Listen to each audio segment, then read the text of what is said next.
సింహరాశి వారికి శ్రీ పరాభవనమ సంవత్సరంలో ఒకవైపు అష్టమ శని సంచార స్థితి జరుగుతూ వచ్చినటువంటి ఉగాది పండగ సందర్భంగా వీరి యొక్క ఆదాయ వ్యయాలతో రాజయోగాన్ని ఎలా పొందాలో ఈ వీడియోలో సవివరంగా సంపూర్ణంగా తెలుసుకుందాం. సింహరాశిలో ఏ నక్షత్రాలు వస్తాయనగా మఖా నక్షత్రంలోని 4 పాదాలు, పుబ్బా నక్షత్రంలో 4 పాదాలు, ఉత్తరా నక్షత్రంలోని 1 పాదం కలిపితే సింహరాశి. రాశాధిపతి రవి భగవానుడు. వీరి యొక్క ఆదాయ వ్యయాన్ని మనం గమనించినట్లయితే ఇప్పుడే శని భగవానుని యొక్క దివ్యమంగళమైన ఆశీస్సుల చేత స్వీయ నియంత్రణ, సత్ప్రవర్తన, క్రమశిక్షణ, ఆలోచన విధానం మారడం, వీరికి సహస్రార చక్ర ఓపెన్ అవ్వడం వలన సమస్థితికి వచ్చారు, ఉచ్చస్థితిలోకి వచ్చేశారు ఇప్పుడు మీరు. కనుకనే వీరి యొక్క ఆదాయం 7, వ్యయం కూడా 7.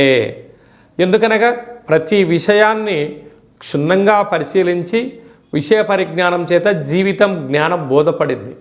ఎంత ఖర్చులు ఉన్నాయో అంత ఖర్చుకు ధనం రాబోతుంది. తృప్తి చెందడం నేర్చుకున్నారు కనుక మీకన్నా అదృష్టవంతులు ఎవరు లేరు అని చెప్పి కూడా గమనించాలి. అలాగనే రాజ్యపూజ్యం 5, అవమానం 5.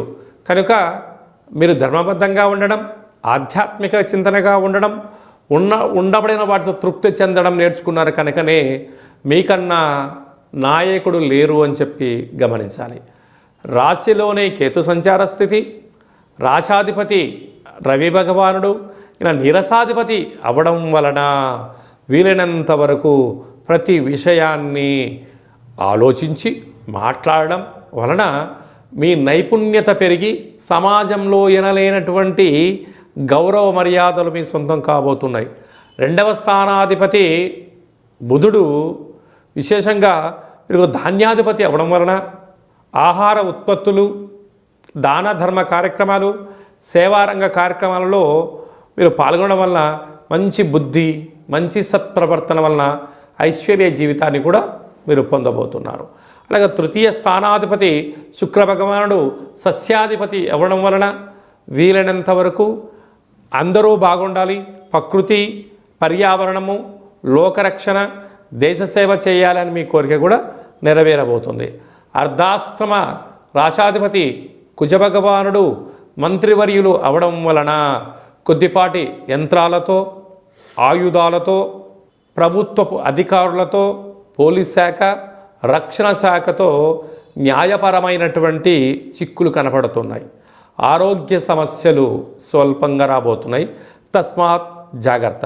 అలాగనే వీరికి విశేషంగా ఈ సంవత్సరము 11వ తారీఖు 9వ నెల 26 శ్రావణ మాస అమావాస్య పుబ్బా నక్షత్రం, ఉత్తరా నక్షత్రం రోజున ఎలాంటి పనులను ఆచరించకపోవడమే ఉత్తమోత్తంగా భావించాలి. 7వ స్థానంలో రాహు సంచారం చేయడము, ప్రేమికులకు చాలా నమ్మకంగా ఉండగలిగితేనే ఒకరిని అర్థం చేసుకోండి, లేకపోతే ఎవరికి వారే యమునా తీరే. భార్యాభర్తల మధ్య అన్యోన్యత అవసరం అని చెప్పి కూడా గుర్తు పెట్టుకోగలగాలి. 8వ స్థానంలో శని భగవానుడు ఉండడం, రాశాధిపతి రాజు అవ్వడం వలన ఆరోగ్యాన్ని బాగా కాపాడుకోవాలి. ప్రతిరోజు తప్పక సూర్య నమస్కారం అవసరం, సూర్య భగవానికి అర్ఘ్యం కూడా అవసరం అని చెప్పి గుర్తు పెట్టుకోగలగాలి.